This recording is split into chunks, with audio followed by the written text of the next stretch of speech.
में से एक आदमी ग्रे की वाइफ को शूट कर देता है। ये देखकर ग्रे पूरी तरह से सुन्न हो जाता है। ग्रे की आंखों के सामने उसकी दुनिया उजड़ गई। वो तेजी से चीखने लग जाता है। उसके बाद ये लोग ग्रे को पकड़कर पहले उससे खूब मारते हैं और फिर यह लोग ग्रे को भी गर्दन के पीछे गोली मार देते हैं। ये लोग ग्रे और आशा का सारा सामान चोरी करके वहाँ से चले जाते हैं। ग्रे की सांसें अभी भी चल रही थी और वो अपनी आंखों के सामने अपनी वाइफ को तड़पता हुआ देख रहा था, लेकिन ग्रे कुछ भी नहीं कर पा रहा था क्योंकि उसकी बॉडी का कोई भी पार्ट नहीं हिल पा रहा था। और फिर ग्रे की आंखों के सामने उसकी वाइफ की मौत हो जाती है। कुछ देर बाद वहाँ पर पुलिस आ पहुंची। उन्होंने आशा की बॉडी को पोस्टमार्टम के लिए भेज दिया और ग्रे को हॉस्पिटल में एडमिट कर दिया। हॉस्पिटल में 3 महीनों तक इलाज चलने के बाद ग्रे की जान तो बच गई, लेकिन अब वो चलने के काबिल नहीं था। गर्दन के नीचे गोली लगने की वजह से उसका स्पाइनल कॉर्ड टूट गया। कंधे से नीचे उसका पूरा जिस्म पैरालाइज्ड हो गया और फिर 3 महीनों बाद ग्रे को घर वापस लाया जाता है और यहाँ पर ग्रे व्हील चेयर पर होता है क्योंकि उसके सिर के अलावा पूरी बॉडी बेजान थी। अब ग्रे कोई भी काम नहीं कर सकता था, इसीलिए उसका काम करने के लिए उसके घर पर एक रोबोट मशीन थी जो उसका सारा काम करती थी और उसकी मदर उसका ख्याल रख रही थी। लेकिन ग्रे के लिए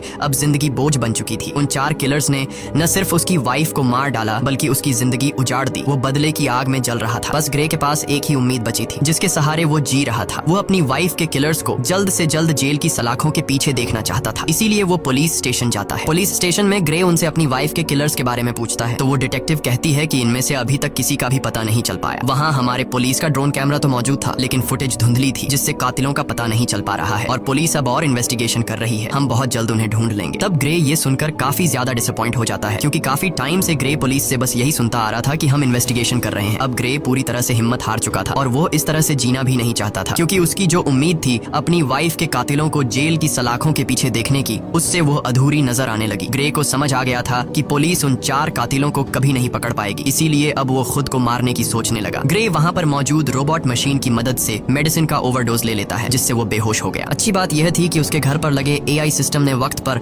एम्बुलेंस को फोन कर दिया जिससे ग्रे की जान बच गई। और यहाँ ग्रे से मिलने उसका वही रेगुलर कस्टमर एरन आता है। वो ग्रे से कहता है, मुझे तुम्हारी ये हालत देखकर बहुत बुरा लग रहा है। एरन ग्रे को दोबारा अपने पैरों पर खड़ा होकर जीने की उम्मीद देता है और कहता है, ग्रे क्या तुम्हें याद है मैंने तुम्हें एक बार एक पावरफुल AI चिप दिखाई थी। अगर तुम उसे अपनी बॉडी के अंदर लगा दो तो तुम एक बार फिर से चलने के काबिल हो जाओगे, साथ ही साथ बहुत ज्यादा पावरफुल भी हो जाओगे। लेकिन ग्रे एरन की इस ऑफर से इनकार कर देता है। ग्रे कहता है, अब मैं ये जिंदगी नहीं जीना चाहता। तब एरन उससे कहता है, सोच लो ग्रे, ये चिप तुम्हारी वाइफ को तो जिंदा नहीं कर सकती, लेकिन तुम्हें एक बार फिर जीने का मौका दे सकती है। अगर तुम्हारी वाइफ भी जिंदा होती तो वो भी यही चाहती। ये बात ग्रे के दिमाग को टच कर गई। वो सोचने लगा कि अगर मैं ठीक हो गया तो अपनी वाइफ का बदला ले सकूंगा, इसीलिए वो एरन की बात मान जाता है। अब यहाँ पर हम ये जान पाते हैं कि एरन को ग्रे से कोई हमदर्दी नहीं थी। वो बस ग्रे के पास अपने मकसद के लिए ही आया था क्योंकि वह अपनी AI चिप को किसी की भी बॉडी में इंसर्ट करना चाहता था। वो चेक करना चाहता था कि उसका इन्वेंशन सक्सेसफुल है भी या फिर नहीं। इसीलिए एरन वो चिप ग्रे की बॉडी में डालकर सीक्रेटली एक्सपेरिमेंट करना चाहता है क्योंकि गवर्नमेंट इस तरह के एक्सपेरिमेंट्स करने की इजाजत नहीं देती। अगले सीन में हम देखते हैं कि एरन अपने घर में ग्रे की बॉडी पर एक्सपेरिमेंट कर रहा होता है। यहाँ ग्रे की स्पाइनल कॉर्ड में वो चिप इम्प्लांट की जाती है। इस वीडियो का सेकंड पार्ट देखने के लिए पेज को लाइक करें और फॉलो करें।